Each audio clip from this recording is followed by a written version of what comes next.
Introduction to CSS Transform. The Transform property in CSS3 allows to rotate, scale, move, skew, etc. elements on a web page. Every element on a web page is a rectangular box, and the Transform property allows to change that box's shape and position. The transformations can be 2D or 3D. The basics of CSS Transform. Several functions can be used with the Transform property, including translate, rotate, scale, skew, and matrix for 2D transformations.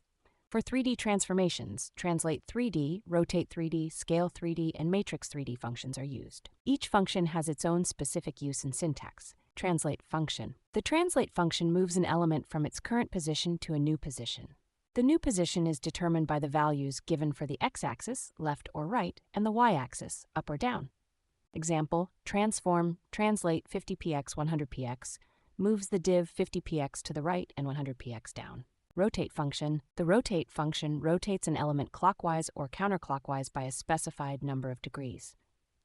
Example, transform, rotate a 30 deg rotates the 30 degrees clockwise. Scale function. The scale function changes the size of an element. The first value defines the scale on the x-axis, and the second value defines the scale on the y-axis. Example, transform scale to 3. Scales the width of the div by a factor of 2 and the height by a factor of 3. Skew function. The skew function skews an element along the x-axis, y-axis, or both. The amount of skewing is defined by an angle. Example, transform skew 20 deg 10 deg skews the div 20 degrees along the x-axis and 10 degrees along the y-axis. Common mistakes and tips. Transforms do not affect the flow of the document.